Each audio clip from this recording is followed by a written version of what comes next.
Money Pit is presented by Quikrete and LiftMaster. Now here are Tom and Leslie. Coast to coast and floorboards to shingles, this is the Money Pit Home Improvement Radio Show. I'm Tom Kreitler. And I'm Leslie Segretti. And happy holidays on this super busy holiday weekend. I'm guessing you're probably not picking up the hammers or the tape measures and doing any work around your house, unless maybe it's some more decorating work. Hey, how many folks out there wait until Christmas Eve to put up the Christmas tree? I know that's a big tradition for some families across the country. Me, I can't imagine doing that because I want to be done by Christmas Eve. I'm exhausted. I want to sit down and relax and just stare at the pretty lights. But I know a lot of folks are doing that. If that's on your to-do list, or if you want to talk about a project that you're going to tackle in the year ahead, now's a great time to pick up the phone and call us at 1-888-MONEY-PIT, 888-666-3974, because that's what we do. We are here to help you plan and perfect those projects around your house. And we're going to help you plan and perfect the project you might be doing this weekend, and that's cooking right now, because if you're thinking that now's the time to start planning a new kitchen because all that cooking that you're doing has been something you've been sort of fighting against, maybe the kitchen is not working, the design isn't working, the appliances are old, the cabinets are crappy, maybe this is the time when you say, that's it, I can't stand it, I'm going to do a kitchen in the new year. Well, that'd be a great project to chat about, and that is exactly why January becomes one of the busiest months of the year for kitchens, because people just say, I have had it with my kitchen, and I am ready for a change. If that is a project on your to-do list, we're going to have a tip coming up about windows designed for kitchens that can add a whole lot of light, and they're not the kind of windows that you're thinking about. So we'll tell you more in just a bit. Plus, if you've been feeling the chill in your house or maybe just panicking at your costly heating bills, we're going to have some tips on the single most cost-effective ways that you can improve both. And if you're heading over the river and through the woods to celebrate the holidays at Grandma's house or anybody else's house, you want to make sure your car has got an emergency kit at the ready. We'll tell you how to stock it. So give us a call right now. We're ready to chat about your house. The number is 1-888-MONEY-PIT.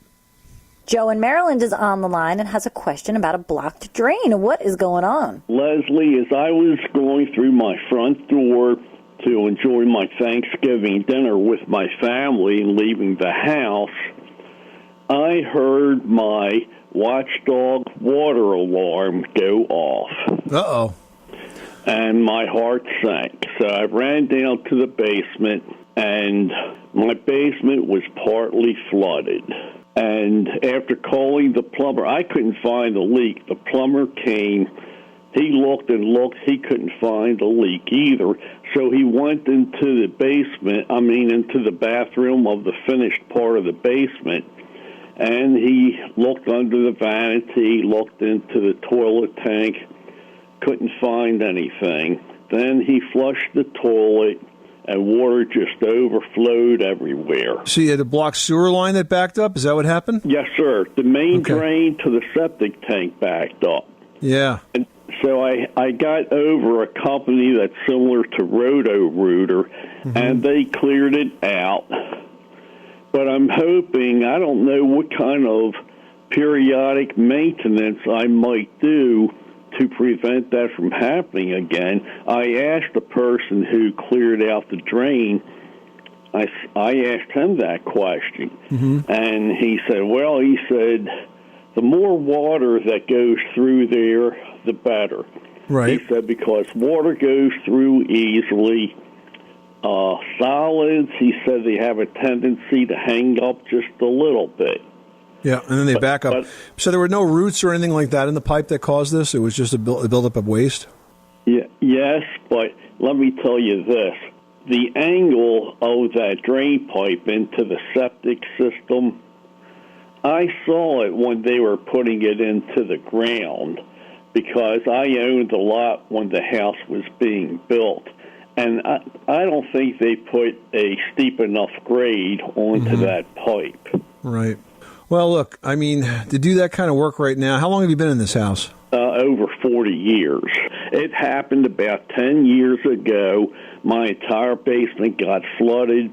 I had to have the siding or the paneling replaced, the carpeting, the the whole bathroom had to be redone all over because the wicking went right up the walls and everything. So it happened 10 years ago, and then it happened again recently. So, I mean, the options are either to reconfigure that plumbing line so that it has a better pitch. Maybe if it's cast iron, replace it with PVC, which is a lot smoother inside and less likely to get hung up. Or you could just commit to a maintenance schedule where you're clearing that pipe, having that pipe cleared, about every 3 to 5 years. And this way you'll stay ahead of any buildup. I mean, that's really your options. By the way, it occurs to me that this is something that should be covered by your homeowner's insurance because it's a sudden incidental flood. It's not an ongoing thing. If you get a flood from a plumbing system and it happens all at once like that, that's covered by homeowner's insurance. I see. So you might want to reach out to your carrier and file a claim if you've already done the work, or at least alert them to this, because plumbing that breaks or backs up like that, that's called sudden and incidental. It's not the result of you just like allowing a pipe to drip for months on months. If it happens like that all at once because of a plumbing emergency, then that's covered by homeowner's insurance. Okay. All right. I wasn't sure of that, Tom. I think so, and I think you can call your insurance company, or you can call a public adjuster. They don't work for the insurance company; they work for you. They work on a percentage of what they collect, and usually find every darn thing that's wrong with that space. Every layer of paint, every nail is accounted for when they submit that claim. Okay. Yes, sir. Thank you very much. You're welcome. Good luck with that project. Thanks so much for calling us at 888-MONEY-PIT. Jody in Delaware, you've got the Money Pit. How can we help you today? I actually have a problem with my foundation. It's an exposed foundation, about 3 feet high around the whole footprint of the house is exposed. It's a cement block foundation that had parging on it originally, and the parging was cracking, so it was recommended by a masonry contractor to put dry lock over it. So this is what I did. I put they add color to the dry lock, so I put it over the whole foundation, and it started to crack and peel and bubble. Yeah, you didn't adhere properly. First of all, isn't dry lock usually an interior masonry paint, not an exterior masonry paint? Well, this particular masonry guy told me that he's actually used it on the bottom of swimming pools. So he thought that it would work, and when he saw it later, he said, wow, I've never seen it do that. Yeah, how about that? You just experimented with your house. I did call the dry lock people, too. Yeah. And talk to them, and they told me to try to power wash it, try scraping it, but it's just become like a huge mess. It peels in some places it adhered. Yeah, the problem is that now that you've got that on there, you've got to get it off because you can't put new stuff over the bad old stuff. It just will continue to peel. Yeah, the problem is that we are on filled-in marshland and so we're on clay and sand. And the cement block, it sort of leaches up through there, so it's always sort of damp coming up from the ground anyway. Yeah, that's what I was kind of thinking. I was thinking the block wall might have been wet when you applied it. It might have been visibly wet, but see, those block walls are hygroscopic. They absorb water really, really well. And so if it's on a moist situation, that water is going to draw up, get behind that paint, and nothing causes paint to peel faster than water. So unfortunately, at this stage, you're going to have to strip that off. Oh my gosh! And we're right on the water. We're on the bay. So I'm always worried about things that are not environmentally friendly. The other thing that I think you probably could do, and this is a big job in and of itself, though, is you could have a mason attach a woven wire mesh to that foundation and re-stucco it.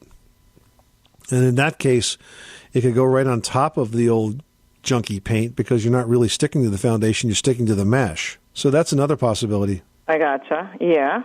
Yeah, because I guess in some places that was used before underneath the parging. Well, the parging is simply a stucco coat that goes on top of the block wall, and it's typical for the parging to crack. And usually it cracks along the lines of the masonry block. Yep, that's what it did. And that's not necessarily a defect. That's pretty much just the way it goes with that stuff, especially if they don't put it on thick enough. So I would consider, if you really want to have it to look like a traditional masonry foundation, I would consider having mesh put up there and then properly restuccoed. If not, you're just going to have to peel that paint off any way you can. I might take a look at some of the citrus-based paint strippers if you have some that's really hard to get off. All right. right. Thank you so much. All right. Sorry you don't have better news. Good luck with that project. Thanks so much for calling us at 888-MONEY-PIT. You are tuned to the Money Pit Home Improvement Radio Show on air and online at moneypit.com. We're here to handle your call 24 hours a day, 7 days a week. So give us a call at 888-MONEY-PIT. Hey, if all that cooking you're doing now has you thinking that it's time to start planning a new kitchen that actually works with you instead of against you, we're going to have tips on a cool new trend that can add a lot of light to your space just where you need it next. You live in a money pit.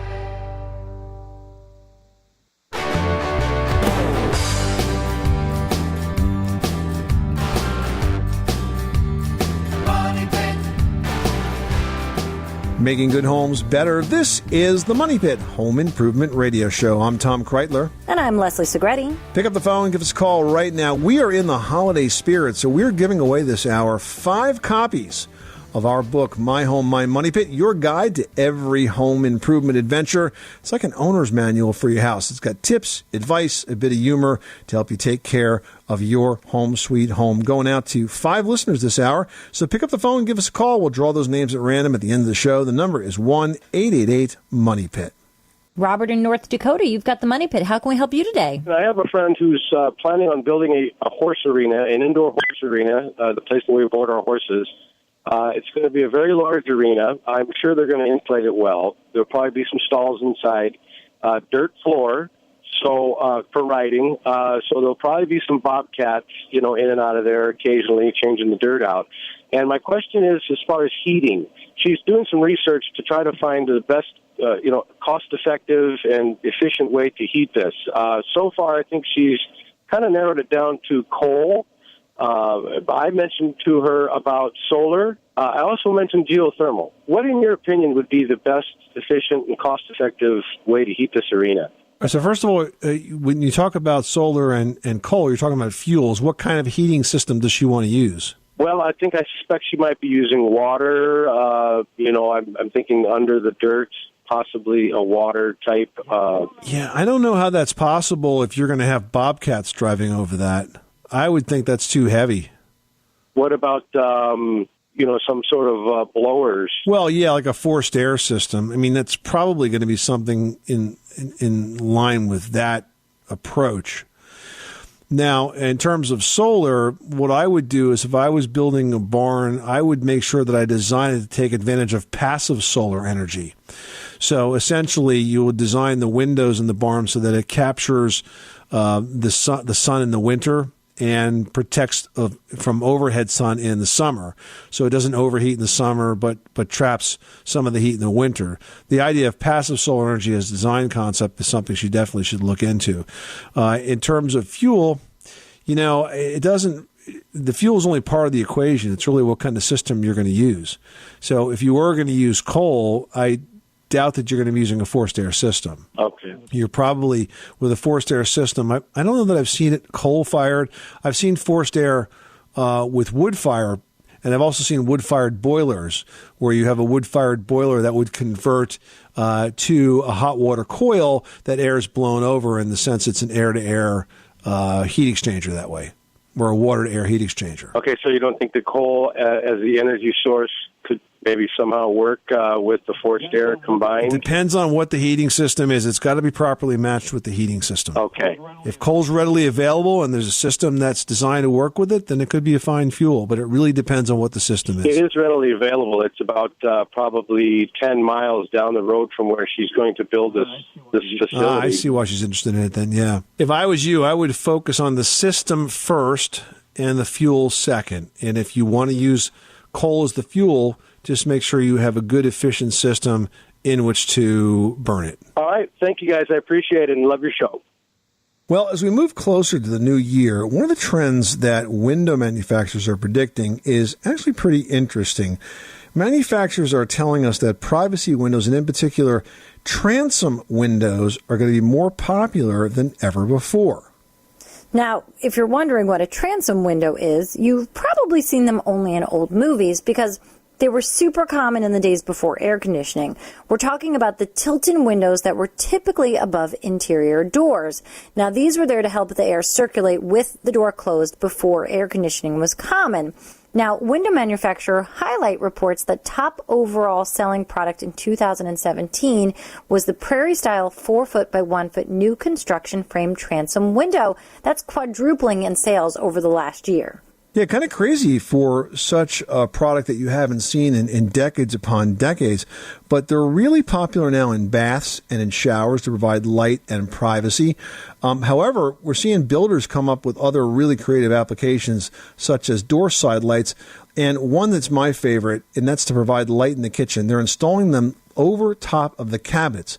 You know, generally where you have that like extra soffit, well, they want to get rid of that soffit because it makes the room look smaller, and they're putting transom windows up there. So imagine how much light you can pull into your kitchen by shining that light from on top of the cabinets over all the way into that space. A really creative use. So if this is the year that you're planning to make that kitchen improvement, think about adding some of these very stylish transom windows to that space.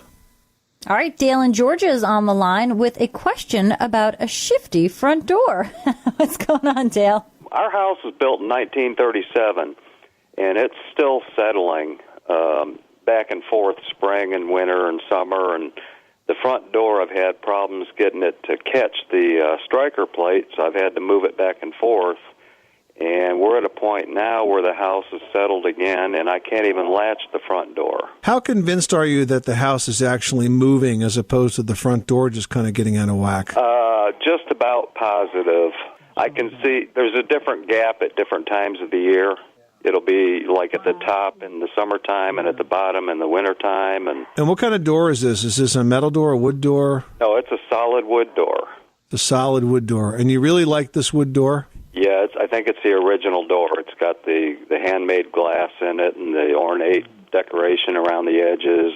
Right, so you have no interest in replacing the door? No, I put a new door on the back, but I really don't want to lose this door if I can. What I would probably do is essentially rehang the door. So what that's going to require is you removing the trim from around the door inside and out so you can see just the jambs. Because I suspect that the jambs are not securely attached to the framing, or they may have loosened up over the years. I would basically want to rehang this as if it was a new door, but maybe with not doing all the work that would be responsible for that. So if you pull the trim out, then you're going to look at the attachment points for the jambs. You're going to do one final adjustment, getting the door exactly where you want it. And then you're going to resecure the door jambs to the door frame.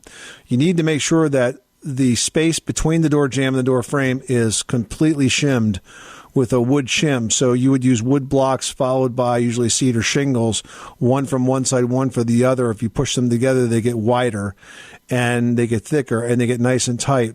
And then what I would do is I wouldn't nail it in. I would actually use a drywall styled screw. So a long case hardened screw that you can set just below the surface of the door jamb and then putty over it. Because if you attach them with screws and you shim it properly, that door really shouldn't move. The expansion and the contraction of the door is about all you really should have left. And if it gets tight at one point in the year, I would take the door off and I would trim it a little bit just to make enough room for it to close when it's fully expanded. Okay. That's something I didn't think of. All right. Well, I do appreciate it. Good luck with that project. Thanks so much for calling us at 888-MONEY-PIT. Hey, if you've been feeling the chill in your house or just feeling panic over those heating bills, we're going to have tips on the single most cost-effective way to improve both after this. 888 Money Pit.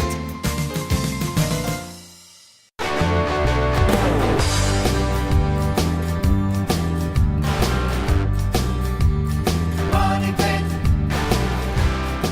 Making good homes better. This is the Money Pit Home Improvement Radio Show. I'm Tom Kreitler. And I'm Leslie Segretti. Give us a call right now with your home improvement question at 1-888-MONEY-PIT. Well, with temperatures dropping across the nation, home heating systems are getting a workout, driving energy costs up. One of the best, least expensive, and easiest ways to combat those costs and stay comfortable in your home is to add insulation. Yeah, but how much insulation do you really need, and where exactly should you be adding that insulation? For those answers and more, we turn now to Stacey Fitzgerald-Redd, the Director of Marketing and Communications for the North American Insulation Manufacturers Association. Welcome, Stacey. Thank you for having me. Stacey, I think the work that's done by your association is fantastic because you really are the experts and you can kind of cut through the clutter that we hear in the advertising space and kind of get really to the heart of the matter, to what consumers want. And I think what they want to be is comfortable, right? I mean, it just comes down to personal comfort. And if you start there, you can kind of build out and find your solution. Yeah. So definitely what consumers are seeking in their home is to be more comfortable. It's a place of refuge and sanctuary, so you want it to be as comfortable as it can possibly be. When it comes to that comfort, and you look around the house, and everyone knows if you add more insulation, it's a good thing. But I think sometimes folks don't understand where it's best to put that insulation. We always tell them just to start in the attic because heat goes up and that's where you have the highest amount of heat loss. And the second thing I think folks don't understand is that even though their house was insulated, perhaps when they bought it or when they moved into it or when they built it, things change. And when it comes to insulation, more is usually better. More is usually better. And in fact, 9 out of 10 homes in the United States are under-insulated. And what that means is that if you look at current building codes, on average, 90% of U.S. homes are under-insulated in that they were built before modern codes required more insulation within the walls and ceilings and the thermal envelope of a building. So as a result, most people live in a home that has less insulation than energy-efficient builders would recommend today. Well, and that's interesting. I think, Tom and I both upgraded the insulation in our homes, and we saw a huge return on investment. And I think that's where people really start to, believe in things, is when they see that return and they see their savings. Yeah, and I think the Department of Energy has been out advocating the fact that when you do an insulation upgrade, when you make sure your home is properly insulated, you can save as much as 30% on your energy costs. And that's a real number to consumers who are struggling to pay high utility bills every month, particularly as we are going into the colder months of the year. Adding fiberglass insulation has also been found to be deliver one of the best returns on investments, according to the cost versus value study, which is one that we've relied on over the years. Very well done studying by the folks at the Remodeling .net website. You guys have done very well with that, and I think that just speaks to the ease and the importance of this. Yeah, and, when you look at a lot of home improvement projects, right, everybody thinks about the things that people will see when they come into their home, the kitchens and the granite countertops and all those things. People don't often think about insulation because it's not seen. And, in fact, adding insulation to your home not only helps it become more energy efficient, but it certainly increases your comfort. So it is a project, as you mentioned, according to Remodeling's cost versus value study, that not only adds comfort to your home, but also adds value, providing the largest return on investment for 2 years running in terms of home renovation projects. So it is something that I think should be high on the priority list for many homeowners. We're talking to Stacey Fitzgerald-Redd. She's the Director of Marketing and Communications for the North American Insulation Manufacturers Association. So, Stacey, how much insulation should the average homeowner have? It actually depends on where you live in the country. You can go to the U.S. Department of Energy's website, but on average, you should measure your insulation, particularly if your home was not built, say, within the last 10 years. You should go into your attic, measure your insulation. And right now, the U.S. Department of Energy has guidance on their website that talks about how much insulation is required for consumers that live in different parts of the country. They should measure their attic insulation, make sure that they have enough insulation in their attic, on average, it's 12 to 16 inches, depending on where you live in the country. And obviously, the colder climates would require more insulation. Now, I think, Stacey, when you get to the interior of the home, we're talking about insulation that's inside the walls, inside the attic. There are so many other spaces on that envelope of the home where you're not insulated, like your windows or your doors. I think people forget that. So what are some of the things that we can do at the window to cut where those drafts could come in? Standard caulk. You can pick it up at any big box home improvement retail store. Everybody has the experience of a relative that they've gone to their house in the middle of winter, and they can literally feel the cold air seeping through the gaps and cracks around the window that need to be sealed.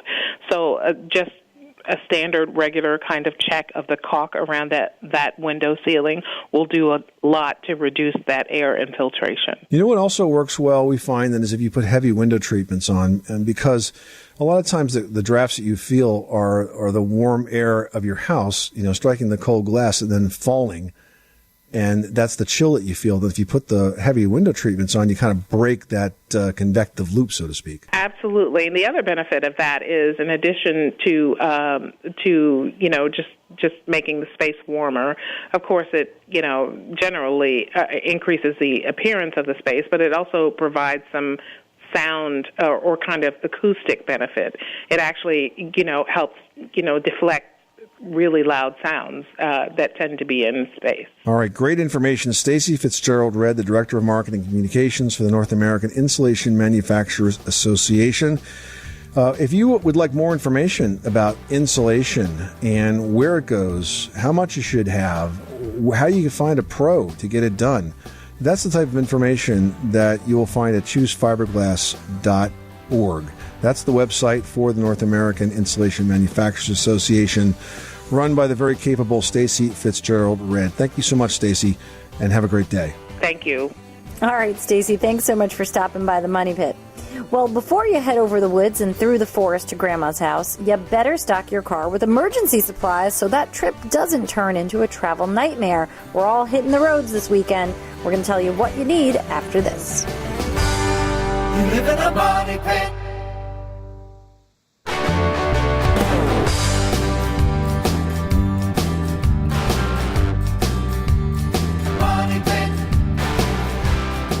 Where home solutions live, this is the Money Pit Home Improvement Radio Show. I'm Tom Kreitler. And I'm Leslie Segretti. Pick up the phone, give us a call right now with your how-to question at 888-MONEY-PIT or post it to the community page at moneypit.com.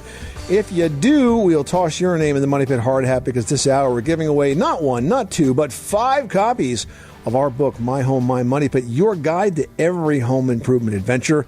Yeah, it won't be there by Christmas Eve, guys, but maybe... It's the thought that counts. It's the thought that counts, yes. You'll have a nice early January gift of our book to enjoy. So give us a call right now. We'd love to hear about what's going on in your Money Pit. The number is 1-888-MONEY-PIT. Well, before you head off to travel over the river and through the woods to grandmother's house you go, or there about any other relative you're visiting, now is a really good time to pack yourself a travel emergency kit for your car to help you stay safe and minimize any inconvenience if you happen to break down. Here's what you need in your trunk for everyday travel and a bit of extra preparedness during those longer trips. First, you want to make sure you pick up a good set of reflective triangles, a flashlight, and flares. Now, for that flashlight, be sure you get one of these new LED flashlights. I got the ones from Husky. They're super bright. You can drop them. They don't break, and I feel like I can really rely on that. I put one in every family member's car, including my kids when they're away at college, so that I know they'll always have a good flashlight on hand. So use a good quality flashlight. Those reflective triangles are important too. The other option are road flares, but they're a bit dangerous to light, especially if you're not familiar with it. The triangles are real simple, and they do show up hundreds of feet away. Now, if you do have to pull over, make sure you put safety first. make sure you can be seen, and also those triangles will help the towing company or police find you in the dark, because you kind of melt right into the background without something like that. And if all the power gets cut in your car, it might be the only way folks are going to see you. Yeah, that is true. You also want to add things like jumper cables, a fire extinguisher, water, a blanket, and a first aid kit. Now, those basic items can help with so many roadside problems. You should also consider a tire inflator, and you want to make sure that your spare tire is in the car and it's in working condition. You don't want to be in the middle of changing a flat tire only to realize that your spare is also flat or not there at all. Good things to think about. Remember, if you do have to pull over, do so in a very safe spot and make sure you are well off the road. This is the Money Pit Home Improvement Radio Show, and we are here for you with your home improvement questions, your decor questions, your repair questions, whatever's going on in your house. We'd love to help you out, make it better, make it more comfortable, make it less expensive, make it more energy efficient. Help yourself first, though. Pick up the phone. Call us at 888-MONEY-PIT. William in Illinois is on the line with a heating question. How can we help you with your project? I live in the Midwest here in Illinois. I've got a smaller house, about 1,100 square foot. It's got a addition on the front of the house that is about 12 foot by 10 foot, something like that, relatively small room. It's got a pretty good-sized window facing the road. It's on a foundation, but it's not attached to the garage, and it's not heated. I don't have a heating duct running out there. It's attached to the attic space, which is insulated. That room gets cold in the winter and hot in the summer, and I wondered if I just ran a heating duct out there, if that would be enough, or should I put a vapor barrier down, or should I knock a hole in it to attach it to the basement, or, get up under there and insulate and then run a heating duct, or what? First of all, whenever you have a standalone space like that that's pushed off the rest of the house, you have more exterior surfaces, so you have more ways for basically that building to chill. Adding insulation is always a no-brainer. Adding insulation to the floor, adding insulation to the attic, making it as insulated as possible is good. Now, you ask, can I add a heating duct to that? Maybe. Depends on a lot of things. Depends on the existing layout of your HVAC system and whether or not you can get a properly sized supply and return duct to that space. Does this room get heat from the rest of the house, but just not enough heat? It doesn't get anything right now. It has just a door. It was used as a bedroom in the summers, I guess. So what I would do is I would consult with your HVAC contractor to see how difficult it would be and whether or not the pro thought you could get enough BTUs into that room to provide enough heat, and I don't know if it includes air conditioning or not. If not, the other thing to look at is what's called split ductless. Basically, you would install what is essentially sort of a miniature heat pump right outside the wall of that house, and you would hang on the wall a register that has the fan built into it, sort of a blower unit, and that can supply cold air in the summer, and that can supply warm, heated air in the winter. And that would basically be a separate heating system for that room, a separate HVAC system for that room. But it's easier than trying to sort of extend sometimes the core system of the house. Does that make sense? Right. Yeah, it sure does. All righty. Well, I will look into both those options. Great, William. Thanks so much for calling us at 888-MONEY-PIT. Hey, if you're getting ready to set that holiday table and you're looking for a way to dress it up, now's a good time to take a second look at your collectibles. We're going to highlight one that's perfect for the holiday dinner after this. You live in a money pit.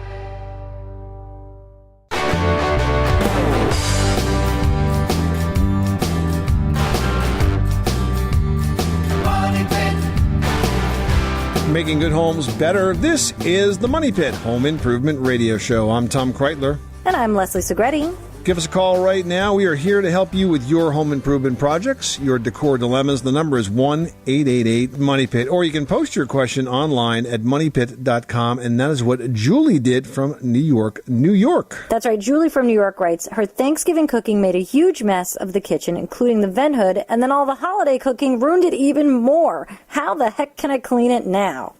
Well, first of all, you've got to take that vent hood apart and pull the filter out. Now, if you're lucky, it's going to be a metal filter. You can throw it into the dishwasher. If it's not, or if it's grimy, or if it's falling apart, just order yourself a new one. You can find them online. If you want to try to clean it, you don't have a dishwasher, you can also use a degreasing solution with some warm soapy water and put it on the top rack of that dishwasher if you're worried about it getting damaged. In units that use activated charcoal, though, you can't wash those. You just got to replace them. So I would just get that out. I would take the light bulb out. I would turn the power off to it and then use some of that degreaser on the inside of it because it usually gets about 1/4 of an inch of grease all the way around the inside of that. It's kind of a nasty job, but fortunately, you don't have to do it too terribly often. All right, next up, we've got a post here from Jeff who writes, I have an old 12-inch by 12-inch tile ceiling in the bathroom. The ceiling tiles are sagging due to moisture. Can I drywall over the ceiling tiles without removing it? What? I mean, you could, but why would you want to do that? I mean, those ceiling tiles are Wouldn't made it of get moldy? Yeah, they're made of that's a good point too. They're made of fiber, and they usually come off pretty easily. The pain in the neck part of it is generally there's staples that have been used to hold them on, and you got to take a needle nose plier and pull out 300 different staples, from the ceiling. But then you'll have a smooth surface, and you can attach drywall to that. I would not just put it over the old ceiling tiles. It's just going to be sloppy.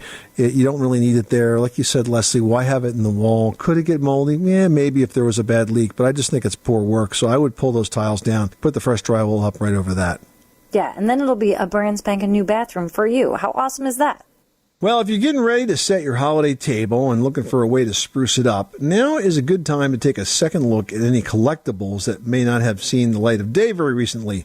Leslie has got an interesting history of one type we see a lot during the holidays in today's edition of Leslie's Last Word. Leslie? Yeah, we're talking about opaque glass. Now, it originated in 16th century Venice, and it came in a variety of colors, including white, pink, yellow, brown, and blue. Now, the white variety that's very popular today rose to prominence during the Victorian era when it was coveted as an economic dead ringer for porcelain. Now, the Victorians also get credit for coining the term milk glass, which is probably what you've heard, us referring to, or even just heard in general to this type of glass. Now, its production and popularity waned during the Great Depression, but it saw a big resurgence after World War II. And thanks to a frenzy of mass production during the 50s and 60s from companies such as Anchor Hocking, Fenton, and Westmoreland, the mid-century finds are readily available today at flea markets, consignment shops, really not very expensive. You could even say they're available for milk money, if you will. So if you've got opaque glass or even similar pottery, dishes, or any other trinket that you love to collect, you can add these as accent pieces into your table setting and really just sort of playfully arrange them with perhaps some sprigs of evergreen or some cedar. It just really does make a beautiful, totally personal, custom table centerpiece. Try it out. You'll love it. This is the Money Pit Home Improvement Radio Show. Coming up next time on the program, if your roof starts to leak when the snow starts to melt, you might have ice dams. This happens when you get heavy snow that's followed by warm days that we get so often this time of year, and the snow melts and it leaks back into your house. It's not pretty. There is a solution, though, and guess what? You might not even have to pay for it yourself. We'll tell you what you need to know on the next edition of The Money Pit. I'm Tom Kreitler. And I'm Leslie Segretti. Remember, you can do it yourself, but you don't have to do it alone.